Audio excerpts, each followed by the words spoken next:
So hello everyone, my name is Prabhakar Ganguly from Standard 10th and welcome to the new video of Learning with Prabhakar. So इस video में हम discuss करने वाले हैं class 10th के English का first chapter a dream of surgery question answers. So इसमें मैं आपको क्वेश्चन आंसर पढ़ के सुनाऊंगा, समझाऊंगा. Okay, so first question, why is Mrs Pumphrey worried about Tricki. जो मिसेस फम्फ्री थी वो ट्रिकी के बारे में चिंता क्यों करती थी. Mrs Pumphrey is worried about Tricki because he is unwell. क्योंकि ट्रिकी अनवेल था. ट्रिकी उसका डॉग था, पेट था. He has refuse to eat food and had bouts of vomiting. उसने खाना खाना बंद कर दिया था और उससे वॉमिटिंग हुए जा रहा था. She feels that he is suffering from a serious health issue such as malnutrition. जो मिसेस फम्फ्री थी, मिस्ट्रेस थी डॉग की, उन्हें लगा कि वो जो ट्रिकी है वो माल न्यूट्रिशन से गुजर रहा है. What does she do to help him. Is she wise in this. So उन्होंने क्या किया उसको मदद करने के लिए. So Mrs Pumphrey start giving him extra snacks like malt cod liver oil and horlicks apart from his main meals. So Mrs Pumphrey ने उसको एक्स्ट्रा खाना देने लगी, जैसे कॉड लिवर ऑयल हो गया, हॉर्लिक्स हो गया, मेन मील से अलग, टू इम्प्रूव हिज कंडीशन. उसका कंडीशन इम्प्रूव करने के लिए. She also continues to satisfy his sweet tooth with cream cakes and chocolates. Cream cakes और chocolates भी देने लगे. She does not give him any exercise considering his listlessness as well. वो उसको कोई एक्सरसाइज नहीं देती थी. She is not wise in doing so because over feeding Tricki is worsening his condition instead of improving. It has made him very fat and lazy.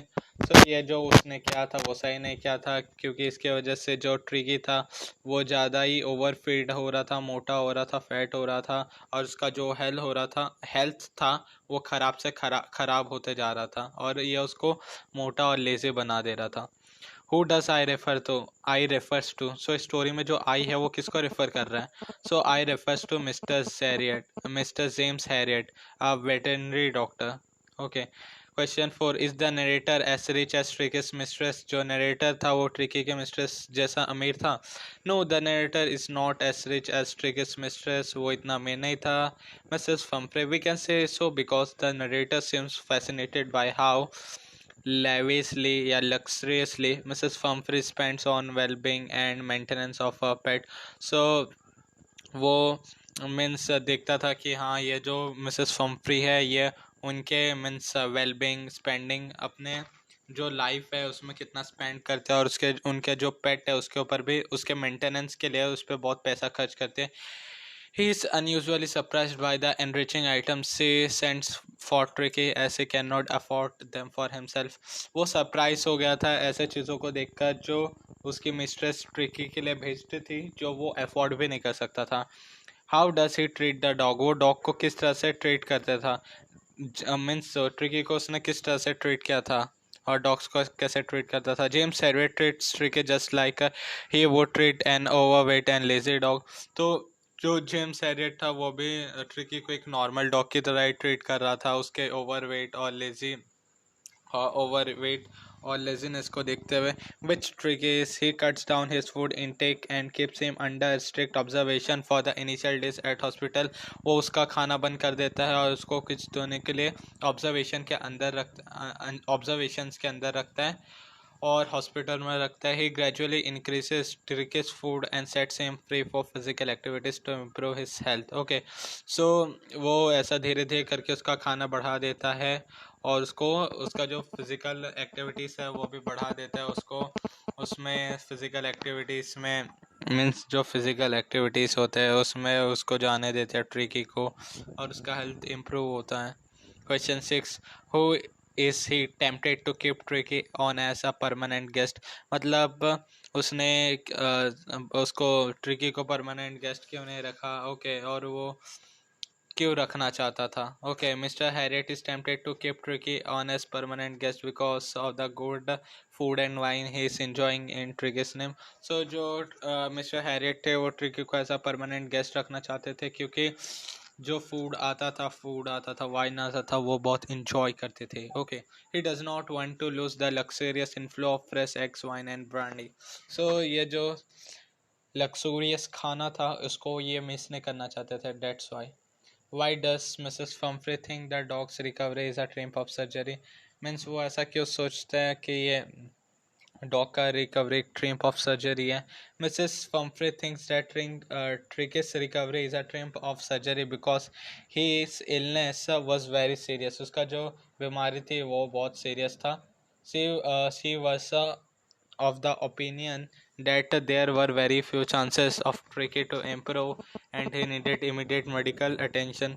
So उसको ऐसा बहुत लोगों ने ओपिनियन दिया कि ये ट्रिकी के बहुत बचने के कुछ ही चांसेस है और उसका हेल्थ इम्प्रूव करने के लिए भी कुछ चांसेस है, इसलिए उसे जल्द से जल्द मेडिकल अटेंशन की ज़रूरत थी. Thus his revival without any medical treatment was a great achievement according to her. So बिना किसी medical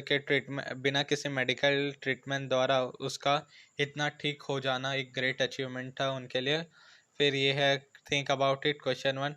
What kind of person do you think the narrator, a veterinary surgeon, is?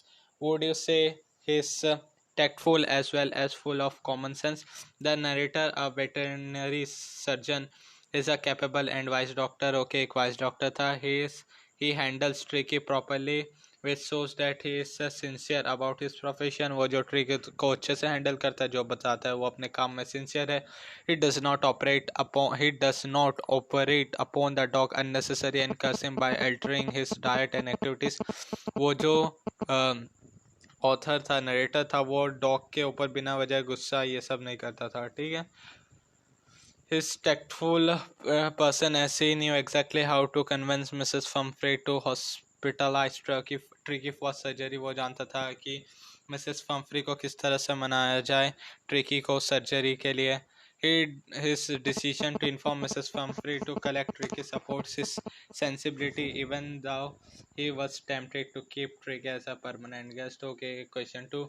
Do you think Tricky was happy to go home? What do you think will happen now? क्या लगता है tricky खुश था घर जाने के लिए? क्या लगता है क्या हुआ होगा? Tricky was happy to go back home as he really loved his mistress and the comfort of his life. तो जो ट्रिकी था वो बहुत खुश था घर जाने के लिए और वो उसका जो अपने मिस्ट्रेस को बहुत पसंद करता था और उसका जो लग्जूरियस लाइफ था उसे enjoy करता थे. He didn't have any friends. उसके कोई दोस्त नहीं थे. At home like in the hospital. जैसे उसके घर पे दोस्त थे ऐसा कोई उसका हॉस्पिटल में दोस्त नहीं था. But he seemed equally excited at the sight of Mrs. Pumphrey. लेकिन वो equally excited था Mrs. Pumphrey के लिए. I think that Mrs. Pumphrey will now be careful about Ricky's diet and health. और जो ऑथर है वो होप करते हैं कि जो मिसेस Pumphrey है वो अभी ध्यान रखेंगे ट्रिकी के डाइट का और हेल्थ का. She may also give him exercise daily as prescribed by the doctor. So उसको डेली एक्सरसाइज भी दे सकते हैं. Okay, do you think it is a real life episode or mere fiction or is it a mixture of both? क्या लगता है कि ये रियल लाइफ एपिसोड है या फिक्शन है या दोनों ही है? So the story seems to be a mixture of both. ये स्टोरी दोनों का ही मिक्सचर है. It may be possible for rich person to overfeed their pets due to love. ये हो सकता है जो अमीर लोग हैं वो अपने पेट्स को ओवरफीड कर सकते हैं प्यार की वजह से. It is not unusual for them to maintain a vast wardrobe for them. ये उनके लिए कोई बड़ी बात नहीं है कि उनके वार्डरोब में कपड़े भर के रखने. But it is unlikely for a veterinary doctor to go out of the way and lie in order to save an animal. लेकिन एक वेटरनरी डॉक्टर के लिए पॉसिबल नहीं कि वो अपने वे से बाहर जा रही एक एनिमल को सेव करे. It is also unusual for any one two consume food which is given in the name of pets health. और ये भी पॉसिबल नहीं है कि पेट के नाम से कोई और ही खाना खाता है, जैसे ट्रिकी के नाम से जेम्स हेडवेट खाना खा रहे थे. सो ये भी पॉसिबल नहीं है. ओके, सो इस वीडियो में इतना ही था. इसमें हमने डिस्कस किए क्वेश्चन आंसर, आपको मैं समझाया. तो अगर आपको वीडियो पसंद आया तो वीडियो को लाइक और शेयर करेगा और चैनल को भी सब्सक्राइब करेगा. So that's all. Thank you everyone.